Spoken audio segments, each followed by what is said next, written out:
ساتھ ساتھ ناظرین کو یہ اپڈیٹ کرتے چلیں کہ پاکستانی سائبر اٹیک ٹیم نے Maharashtra state electricity transmission company limited کو ہیک کیا ہے، جس کے نتیجے میں ایک بڑا جو ہے وہ اٹیک ہو چکا ہے ان کی الیکٹریسٹی پہ۔ پاکستانی سائبر حملے کے نتیجے میں بجلی مکمل طور پر اس ٹرانسمیشن کی بند ہو چکی ہے۔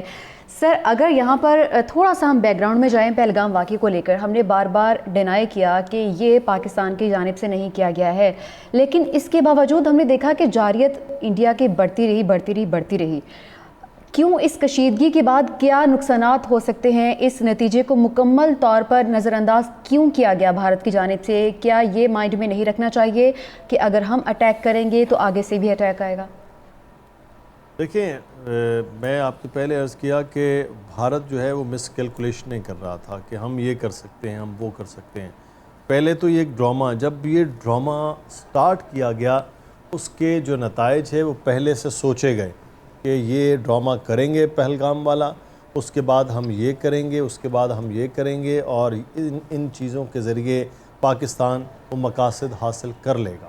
لیکن پہلگام ڈرامہ شاید کمزور سکرپٹ رائٹر جو فلاپ فلمیں بنا رہے ہیں نا انڈیا میں، اور بڑی نہیں سر، ان کی فلمیں جھوٹ پہ مبنی ہوتی ہیں، وہ بہت ہٹ ہوتی ہیں۔ آپ جیسے اسی لیے ہٹ وہیں پہ ہوتی ہے نا، اس لیے وہ مودی کی وہ ساری فلسفی کو ہٹ سمجھ رہے ہیں، لیکن ان میں چند وہ بھی لوگ ہیں جو وہ فلمیں نہیں دیکھتے ہیں، وہ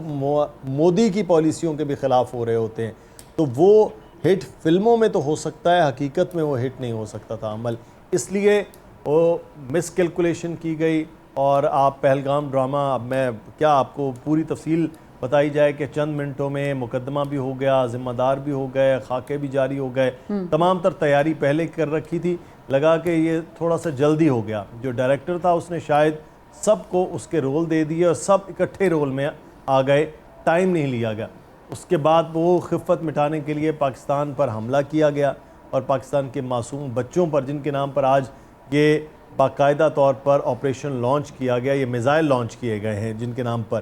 تو اب وہ عمل جب ہوا اس کے بعد اندازہ ہوا کہ شاید یہ کچھ زیادہ ہو گیا ہے، اب اس کا خمیازہ بھگتنا پڑے گا۔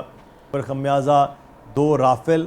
جو انٹرنیشنل میڈیا رپورٹ کر رہا ہے، ٹوٹل 5 جہاز گرائے گئے، ان کی چوکیاں تباہ کی گئیں، بریگیڈ ہیڈ کوارٹر تباہ کیے گئے، یہ سب چیزیں تباہ کرنے کے بعد پھر خفت تھی کہ کیا کیا جائے۔ وہ انٹرنیشنل میڈیا رپورٹ کر رہا تھا، تو پھر میزائل،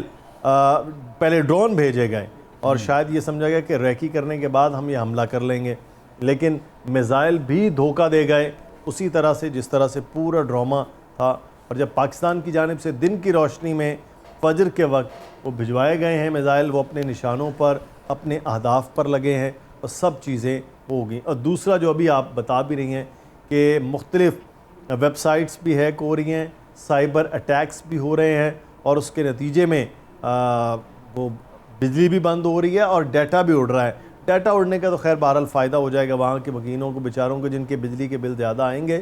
تو ان کا یہ فائدہ ہو جائے گا۔ سر، بی جے پی کی جو ویب سائٹ ہیک ہوئی ہے اس کا مکمل طور پر جو ڈیٹا ہے وہ اڑایا گیا ہے۔ دیکھیں، بی جے پی تو پہلے اٹیک ہوا ہے، اور اب میرے لیے سب سے حیران کن بات یہ ہے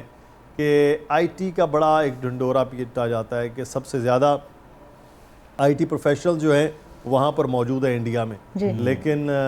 بڑی بڑی ویب سائٹس نہیں کر پائے۔ جب جنگ ہے تو پھر محبت اور جنگ میں سب جائز والا معاملہ ہے کہ سائبر حملوں کے ذریعے جنہوں نے اٹیک کرنا ہے وہ اپنا کام کر رہے ہیں، جنہوں نے میزائل کے ذریعے کرنا ہے وہ اپنا کام کر رہے ہیں، جو اس وقت پاکستان ایئر فورس کے پائلٹس کر رہے ہیں وہ اپنا کام کر رہے ہیں۔ اور آپ کی ٹی وی سکرین پر تو اس وقت بہت زیادہ چیزیں چل رہی ہیں، بہت سی ویب سائٹس جو ہیں وہ ہیک کی گئی ہیں، تو ہیکرز اپنے کام کر رہے ہیں۔ اب یہ کون کب کہاں کیا کر رہا ہے وہ اب